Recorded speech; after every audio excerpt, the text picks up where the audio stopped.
Imagine a glittering morning beside the blue waters of the Mediterranean, nestled in the heart of Italy, awakens a prosperous city, Pompeii, one of the most luxurious cities of the Roman Empire.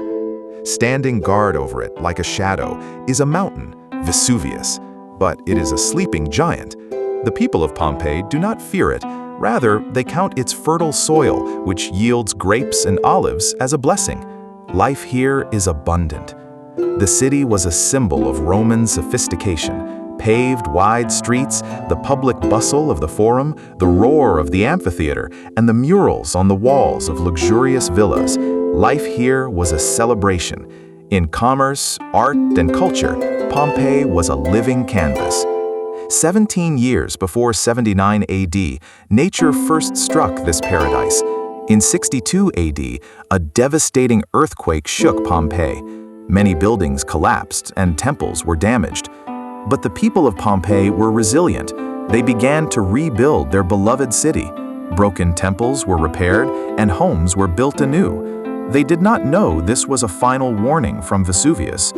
Then came the day, 79 AD, one afternoon. The morning had been as peaceful as any other. Suddenly, a violent explosion shook the earth.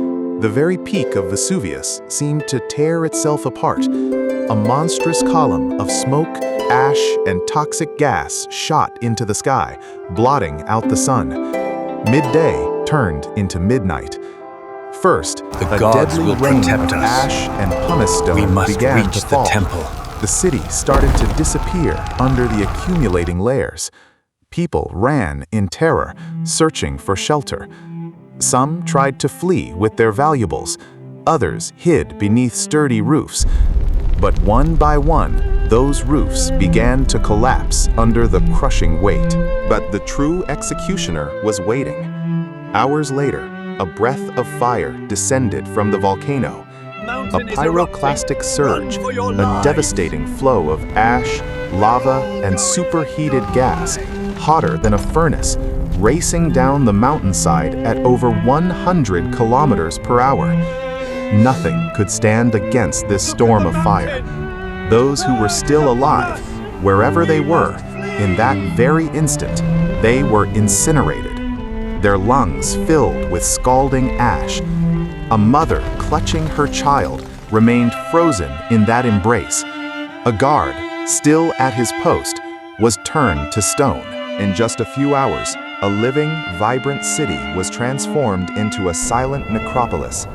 Pompeii and its neighboring city, Herculaneum, fell into an eternal sleep beneath nearly 20 feet of ash. Nearly 1,500 years passed. The world forgot the name of this city. Then, in 1748, excavations began. And as the shroud of ash was pulled back, the world watched in astonishment. Time itself had stopped here. The streets, the houses, the shops, even the bread, still sitting in the ovens of a bakery, was found almost intact. And the unfortunate victims, though their bodies had decayed over time, their final, desperate shapes remained imprinted in the hardened ash, like hollow molds. Archaeologists filled these voids with plaster, creating casts of their final moments. Even today, visitors to Pompeii can see those figures, captured forever in their last second of terror, clutching one another, pleading for a life that was already gone. This is not just the history of a city's destruction. It is the living record of a civilization frozen by the fury of nature. A silent city which for thousands of years has continued to tell the tragic story of its final day.